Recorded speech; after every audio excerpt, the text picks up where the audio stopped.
Hi, this is Spencer Day at Rockwell with Brave New Hollywood.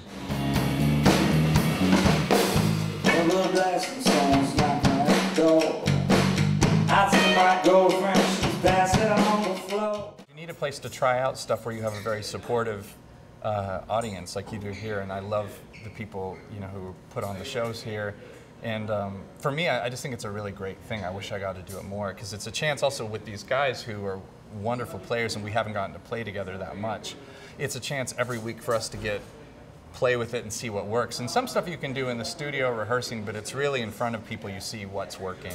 Well, I think I'm probably, compared to the records, I'm maybe a little bit goofier than they might expect. And there's a wide variety of music. Like sometimes we'll just want to sing a song from 1922 or do a cover of Depeche Mode, and we just kind of,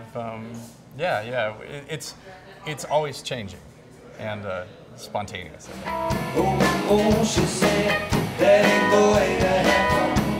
So, that ain't the way to have fun. So.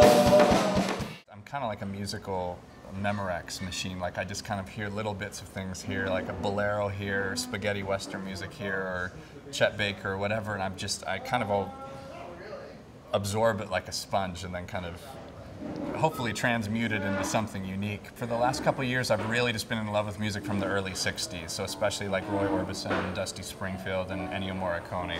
I think the cool realization I had in the last couple of years is that singing is acting. It's still a scene, and they're actually very related, the two art forms too. It's just how you choose to tell the story. For me, I just try to go with what feels good, which is hard because then, we'll have people, in the industry say, well, we need a more up-tempo number, we need that. But I look at that more of a challenge of like, okay, how do I find myself in this, working within these confines? Because sometimes those limitations are really good, because if you just sit down and say, I'm gonna write a great love song, it's like really hard. Come on, turn the lights down low and sit with me in second row. Tonight they show the movie of your life.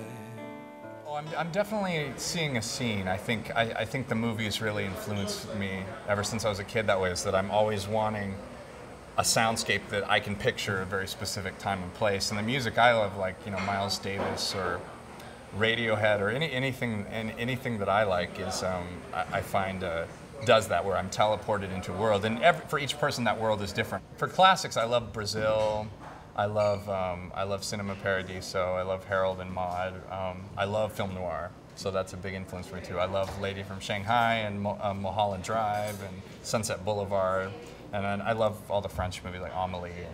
The album is called The Mystery of You. It's coming out? It's coming out March 20th, 2013. The last song was actually just finished 2 days ago. The rest of the record's been done for a year, but we added one more song. Sound-wise, I would say it's more pop, but I know that can be a dirty word sometimes if you're in a more jazz thing. But it's a little more up-tempo, which is surprising because it's really a breakup record. It was all the different stages of a relationship, and I wanted to document each of the stages of a relationship I was in. But I think the goal is it's all about kind of reclaiming yourself and finding yourself. And sound-wise, it's a really, I think, a really cool hybrid of a lot of these influences I was just mentioning from the early 60s. And then hopefully it's still coming across as being very much recorded in 2012. So that's kind of the goal.